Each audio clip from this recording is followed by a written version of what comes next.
Unified 911, anong matutulong namin sa'yo? Anya ti maitulong mi ken kapo. Anong may tatabang ko sa imo? Unsay akong ikatabang nimo? Ngini makadabang na misal ka no.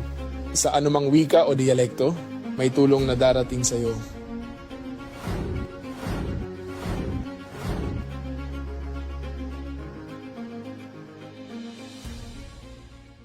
Lilingkod sa bawat Pilipino at magbibigay ng tamang impormasyon para sa tahimik at maayos na Pilipinas. Police News Network, alagad ng batas, tagapagtaguyod ng balitang pulis, sandigan ng mamamayan, patnubay ng katotohanan.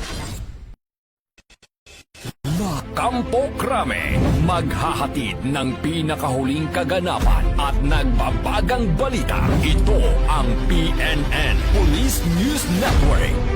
At ngayon, ang inyong mga tagapagbalita. Magandang araw, bagong Pilipinas.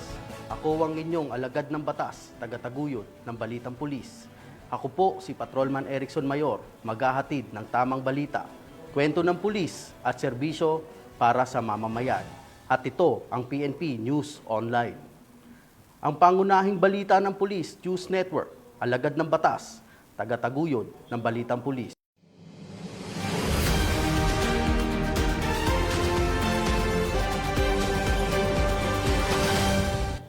Narito ang mga balitang dapat niyong abangan. Butuan City PNP. Tiniyak ang seguridad at kaayusan sa pagbisita ni President Ferdinand Bongbong Marcos Jr. para sa Butuan City. Aabot sa 2.1 milyong halaga ng iligal na sigarilyo na kumpiska sa checkpoint sa Nueva Vizcaya. Mahigit 1 milyong halaga ng iligal na droga nasabat sa operasyon ng mga otoridad sa Tagoloan, Misamis Oriental.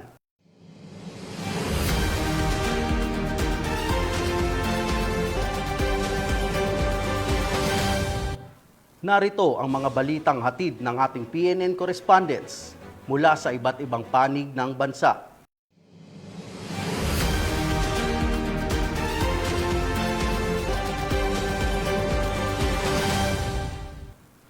Simulan natin ang balita mula sa bahagi ng Luzon. Aabot sa 624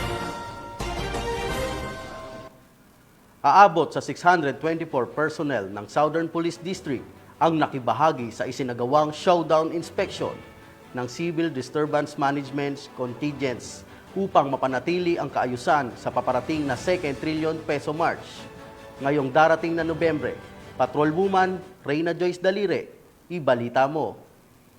Pinangunahan ni Police Brigadier General Randy Arceo, Acting District Director ng Southern Police District, ang showdown inspection ng Civil Disturbance Management Full Contingents at Operational Readiness Check na ginanap kahapon lamang October 26, 2025 sa SPD Grandstand, Taguig City. Layunin ng aktibidad na masuri ang kahandaan ng mga personel ng SPD sa pagpapanatili ng kaayusan at kaligtasan ng publiko, lalo na sa nalalapit na pagtitipon ang 2 trillion peso march ngayong November 30, 2025. Sa naturang inspeksyon, ipinakita ng mga contingents ang kanilang disiplina, kahandaan sa kagamitan at koordinadong kilos. Ayon sa ulat, kabuuang 624 personnels ng SPD ang lumahok sa showdown inspection. Kabilang dito ang mga espesyal na unit gaya ng drone operators, medical team, investigation team, forensic team, SWAT, EOD, arresting team at CDM contingents. Ipinamalas ng aktibidad na ito ang mataas na antas ng disiplina, pagkakaisa at kahandaan ng buong pwersa ng SPD sa pagtupad ng kanilang tungkulin na protektahan at pagsilbihan ang publiko. Pinatutunayan nito ang patuloy na pagsasabuhay ng serbisyong mabilis, tapat at nararamdaman, isang uri ng serbisyo pulisya na matatag, makatao at may malasakit sa kapwa. Sa kanyang mensahe, ipinaalala ni PB Gen. Arceo sa lahat ng personnel na nakilahok na panatilihin ng maximum tolerance, igalang ang karapatang pantao at isabuhay ang profesionalismo. Binanggit din niya ang kahalagahan ng mental at physical preparedness, gayon din ang tamang paggamit ng mga kagamitan at resources upang matiyak ang maayos, epektibo at disiplinadong police response. Gayon din ang tamang paggamit ng mga kagamitan at resources upang matiyak ang maayos, epektibo at disiplinadong police response. Mula dito sa Southern Police District, ako ang inyong PNN correspondent, Patrolwoman Reyna Joyce M. Dalire, alagad ng batas, tagataguyod ng Balitang Pulis. Maraming salamat, Patrolwoman Dalire. Mahigit 100,000 pisong halaga ng shabu ang nakumpiska sa isinagawang anti-illegal drug operation ng Bayambang PNP. Suspect, arestado. Tinutukan niya ni Police Master Sergeant Marvin Jake Romero.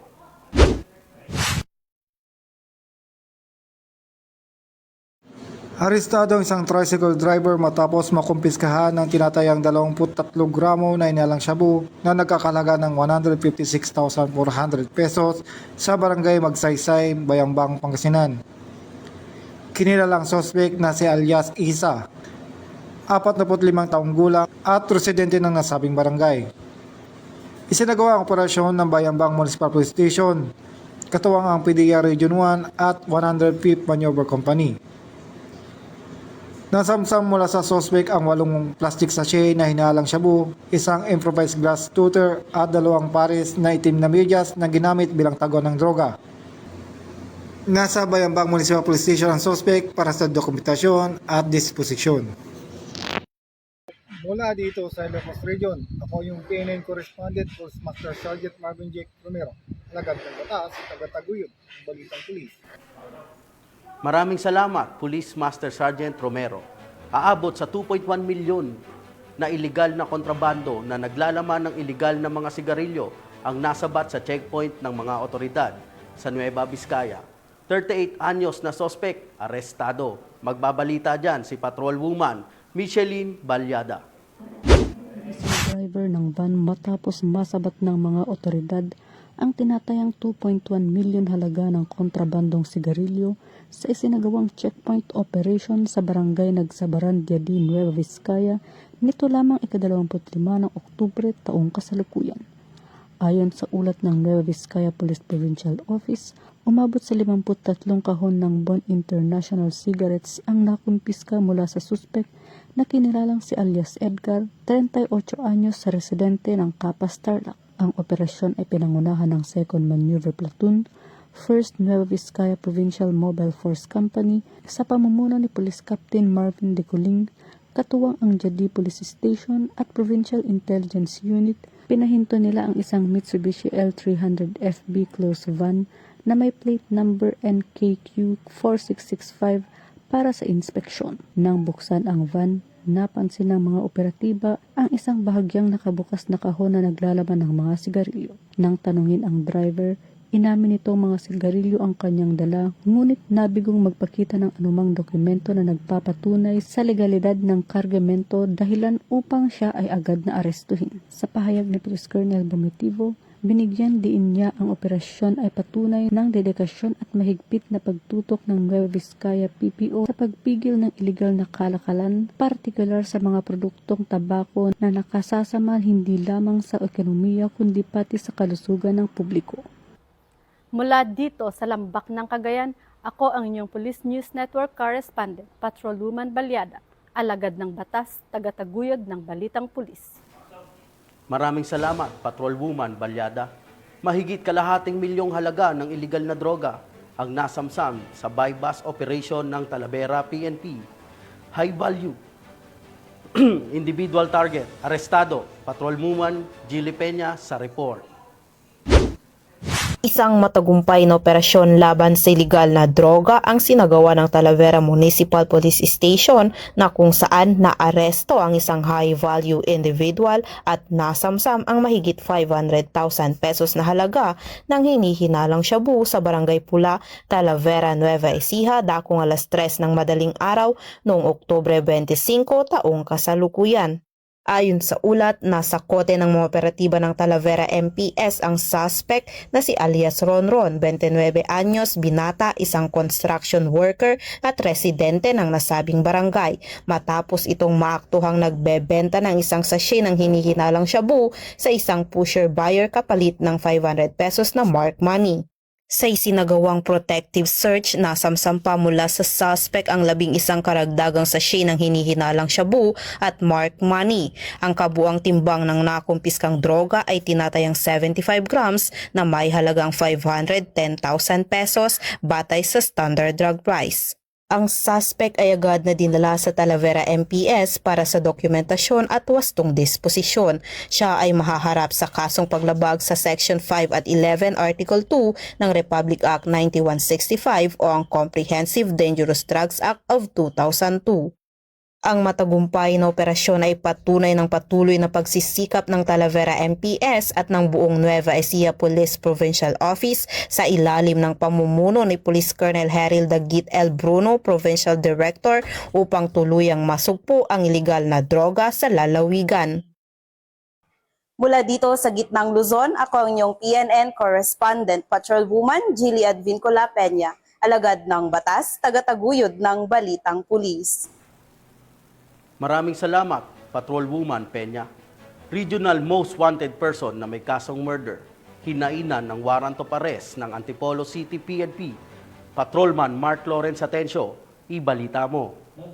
Warrant of arrest laban sa isang regional level most wanted person, ang Antipolo Component City Police Station sa loob ng presinto, Antipolo City, Rizal. Kinilala ang akusado na si alias Justin, residente ng Pasig City. Naaresto ang suspect dahil sa bisa ng warrant of arrest sa kasong murder at walang nirekomendang piyansa. Ang Rizal PNP ay patuloy na magsasagawa ng operasyon laban sa mga taong mayroong pagkakasala sa batas upang mapanatili ang kaayusan at ligtas na komunidad. Mula dito sa Calabarzon, ako ang inyong Police News Network Correspondent, Patrolman Mark Lawrence Atencio, alagad ng batas, tagataguyod ng Balitang Pulis.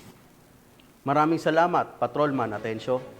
Sa kulungan ng bagsak ngayon ng 2 drug suspect matapos ang matagumpay na bypass operation sa Pasay City Police Station. Ang buong detalye ay ihatid ni Patrolwoman Ivy Corporal. Arestado ang 2 individual sa ikinasang bypass operation ng Pasay City Police Station dakong alas 6:45 ng gabi sa David Street, Barangay 23, Zone 2 sa Pasay City. Kinilala ang mga sospek na sina alias Chuk, 35 anyos, at alias Rhea, 32 anyos, na kapwa residente ng nasabing lugar.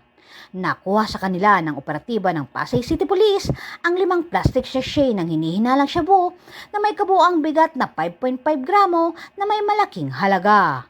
Kasama din sa na-recover ang isang 500 peso bill na ginamit bilang bypass money at isang itim na pitaka. Kasalukuyang inihahanda ang mga kaukulang kaso laban sa mga sospek sa ilalim ng Republic Act 9165 o mas kilala bilang Comprehensive Dangerous Drug Act of 2002. Mula dito sa Camp Bagong Diwa, Bikutan, Taguig City, ako po ang inyong PNN Correspondent, Patrolwoman Ivy Corporal, alagad ng batas, tagataguyod ng Balitang Pulis. Maraming salamat, Patrolwoman Corporal. Feeding activity ang handog ng Regional Mobile Force Battalion 5 para sa guro at mga estudyante ng Malalaw Elementary School, Tabuk City, Kalinga. Patrolwoman Jesly Sabado, magbabalita. Activity ang mga tauhan ng 15th Third Maneuver Company, Regional Mobile Force Battalion 15 sa pangunguna ni Police Lieutenant Elmo T. Guzman para sa mga mag-aral at guro ng Malalaw Elementary School sa Barangay Malalaw, Tabuk City, Kalinga nitong ika-24 ng Oktubre taong kasalukuyan. Sa pamamagitan ng aktibidad na ito, ipinamalas ng mga pulis ang kanilang malasakit, dedikasyon at kabutihang loob sa pagtulong sa mga kabataan at guro habang pinagtitibay ang ugnayan ng kapulisan at mamamayan. Ang nasabing gawain ay nagbigay inspirasyon ng pagkakaisa, pagtutulungan at tiwala na siyang pundasyon ng matatag na relasyon sa pagitan ng Philippine National Police at ng komunidad. Ang ganitong mga inisyatibo ay sumasalamin sa tunay na diwa ng community-oriented policing kung saan ang mga alagad ng batas ay nagsisilbing katuwang sa pagpapaunlad at kabutihan ng sambayanan. Ang nasabing aktibidad ay bahagi ng patuloy na programa ng RMFB 15 sa pagpapalaganap ng malasakit at serbisyong may puso para sa mamamayan. Mula dito sa Region Cordillera, akong yung PNN correspondent, Patrolwoman Jesly Sabado, alagad ng batas, taga-taguyod ng Balitang Pulis. Maraming salamat, Patrolwoman Sabado. Simulan natin ang balita mula sa bahagi ng Visayas.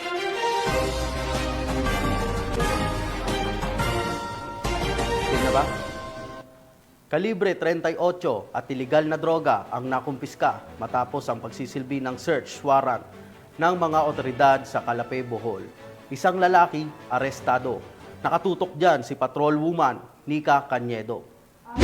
Ang isang lalaki sa bayan ng Calapi, Bohol matapos ang matagumpay na pagpapatupad ng search warrant operation para sa paglabag sa Republic Act 10591 o ang Comprehensive Firearms and Ammunition Regulation Act at Republic Act 9165 o ang Comprehensive Dangerous Drugs Act of 2002 nitong Oktubre 23 taong kasalukuyan bandang alas 5:59 ng umaga. Kinilala ni Police Major Neon Francis Alvarez, Chief of Police ng Calapé Municipal Police Station, Bohol Police Provincial Office. Ang suspect na si Andy, 34 taong gulang, residente ng Sitio Bato, Barangay Santa Cruz, Calapé, Bohol. Mula sa bisa ng search warrant, nakumpiska ng mga operatiba ang isang unit ng caliber 38 revolver, 2 piraso ng live ammunition at 1 pirasong kulay orange na long sleeve na ginamit pambalot sa nasabing baril. Sa search incidental to lawful arrest, nasamsam din ang 5 pakete ng pinaniwalaang shabu na tinatayang may bigat na 10 gramo at halagang 68,000 pesos. Ang mga nakumpiskang baril at bala ay isusumite sa Bohol Provincial Forensic Unit para sa ballistics examination, habang ang mga nakuhang droga ay isa sa ilalim sa chemical analysis. Kasalukuyang inihahanda ang mga kaukulang dokumento para sa pagsasampa ng kaso laban sa suspect para sa paglabag sa RA 10591 at RA 9165. Tiniyak ng mga kapulisan na magpapatuloy ang kanilang maigting na operasyon laban sa iligal na droga at loose firearms bilang bahagi ng adhikain para sa isang ligtas at mapayapang komunidad sa ilalim ng bagong Pilipinas. Mula dito sa Bohol Police Provincial Office, ako yung Police News Network Correspondent, Patrolwoman Nika Cañedo, alagad ng batas, taga-taguyod ng Balitang Pulis. Maraming salamat, Patrolwoman Cañedo.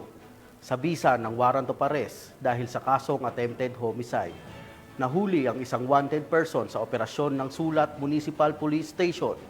Ang buong detalye ng report ay mula kay Patrolwoman Cristel Palafox. Otoridad ang isang lalaking wanted person na may kasong attempted homicide sa Barangay Santo Tomas, Sulat, Eastern Samar. Naresto ang akusado bandang alas 10:30 ng umaga ng mga tauhan ng Sulat Municipal Police Station kasama ang Eastern Samar Provincial Intelligence Unit, 801st Maneuver Company, Regional Mobile Force Battalion 8 at Regional Intelligence Division, Regional Special Operations Unit 8. Sa bisa ng warrant of arrest para sa kasong attempted homicide na may nirekomendang piyansa na 36,000 pesos para sa pansamantalang kalayaan. Dinala ang akusado sa Sulat MPS para sa kaukulang dokumentasyon at tamang disposisyon. Ang operasyon ay naging matagumpay sa pakikipagtulungan ng mamamayan upang mapaigting ang kampanya kontra kriminalidad para mapanagot ang mga taong may sala sa batas at mapanatiling ligtas ang komunidad tungo sa bagong Pilipinas. Mula dito sa Eastern Visayas, ako ang inyong PNN correspondent, Patrolwoman Palafox, alagad ng batas, taga-taguyod ng Balitang Pulis. Maraming salamat, Patrolwoman Palafox. Simulan natin ang balita mula sa bahagi ng Mindanao.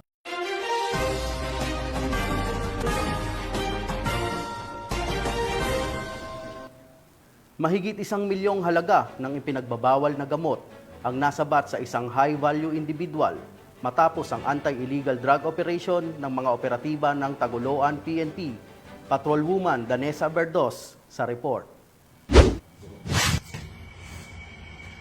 Arestado ang isang drug suspect sa sinagawang buy-bust operation ng mga operatiba ng Taguluan MPS sa Barangay Poblasyon Taguluan, Misamis Oriental nito lamang ika-25 ng Oktubre taong kasalukuyan. Kinilala ni Police Major Enrique Francisco Dungog, hepe ng Taguluan Municipal Police Station, ang suspect na si alias Colette, lalaki kinilalang high-value individual at residente ng nasabing lugar.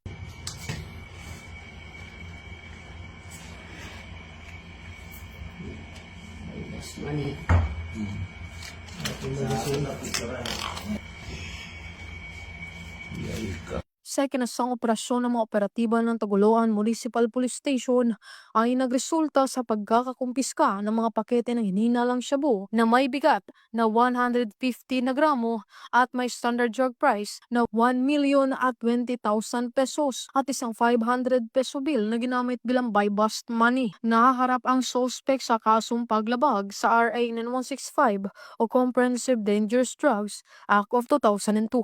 Mula dito sa Police Regional Office 10, ako ang inyong Police News Network Correspondent Patrolwoman Danasa Berdos, alagad ng batas taga-taguyod ng Balitang Pulis.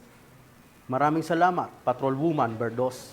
Butuan PNP, tiniyak ang seguridad at kaayusan sa pagbisita ni President Ferdinand Bongbong Marcos Jr. sa Butuan City. 71 patient transport vehicle, ipinamahagi. Nagbabalita dyan si Patrolwoman Karen Malyilin. Naging mapayapa at maayos ang pagbisita ni President Ferdinand Bongbong R. Marcos Jr. sa Butuan City matapos may patupad ng Butuan City Police Office ang maigpit na seguridad sa rehiyon nito lamang ika-24 ng Oktubre taong kasalukuyan. Sa pangunguna ni Police Colonel Romel D. Villamor, City Director, nagdeploy ang Butuan City Police Office ng sapat na puwersa at nagsagawa ng koordinasyon kasama ang Presidential Security Group, Armed Forces of the Philippines, City Traffic and Transport Management Department at iba pang ahensya upang matiyak ang zero incident sa pagbisita ng Pangulo. Ang pagdating ng Pangulo sa Caraga Region ay kaugnay ng turnover ceremony ng 71 PCSO patient transport vehicles na ipapamahagi sa iba't ibang probinsya sa Caraga at Davao Region. Ayon sa Butuan PNP, patuloy nitong paigtingin ng seguridad at pagpapanatili ng kaayusan sa lungsod, lalo na sa mga aktibidad na may kaugnayan sa pambansang pamahalaan at publiko. Mula dito sa Police Regional Office 13, ako ang iyong PNN Correspondent, Patrolwoman Karen A. Marilin, alagad ng batas, taga-taguyod ng Balitang Pulis. Maraming salamat, Patrolwoman Marilin. 52 anyos na drug suspect, arestado sa operasyon ng mga otoridad sa Matanog, Maguindanao del Norte. Patrolwoman Judy Ann Alibo, ibalita mo. PNP ang isang drug suspect matapos mahulihan ng hinihinalang shabu sa Matanog, Maguindanao del Norte nito lamang ika-24 ng Oktubre taong kasalukuyan. Kinilala ni Police Captain Junior S. Abbas, Chief of Police ng Matanog MPS, ang suspect na si alias Rick, 52 anyos na residente ng naturang lugar. Naresto ang suspect matapos maaktuhan ng mga pulis na nagsasagawa ng iligal na aktibidad na droga. Nakuha mula rito ang 3 silyadong plastic sachet na naglalaman ng hinihinalang shabu na may tinatayang timbang 0.14 gramo at nagkakalagang 1,013 pesos at isang improvised glass tutor. Sa ngayon, ang suspect ay nasa kustudiya ng Matanog MPS at nakatakdang sampahan ng kasong paglabag sa Republic Act 9165 ang Comprehensive Dangerous Drugs Act of 2002. Muling tiniyak ng Maguindanao del Norte PNP ang patuloy na pagsisikap para sa kaligtasan ng publiko, kalakip ng suporta sa adikain ng bagong PNP para sa bagong Pilipinas, serbisyong mabilis, tapat at nararamdaman. Mula rito sa rehiyon ng Bangsamoro, ako ang inyong PNN Correspondent, Patrolwoman Judy Ann Alibo, alagad ng batas, taga-taguyod ng Balitang Pulis. Maraming salamat, Patrolwoman Alibo. At mga ka-PNN, 59 days na lang, Pasko na.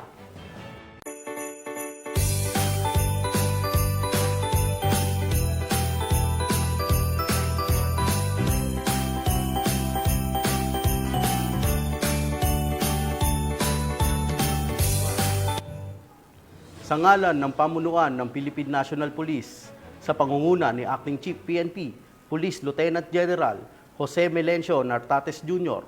at sa pamumuno ni President Ferdinand Bongbong Marcos Jr., kami ay maglilingkod sa bawat Pilipino at magbibigay ng tama at balanseng balita.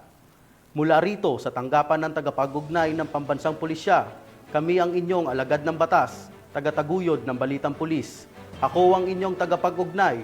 Ako po si Patrolman Erickson Mayor, maghahatid ng tamang balita, kwento ng pulis at serbisyo para sa mamamayan. At ito ang PNP News Online. Para sa bagong PNP, para sa bagong Pilipinas, serbisyong mabilis, tapat at nararamdaman.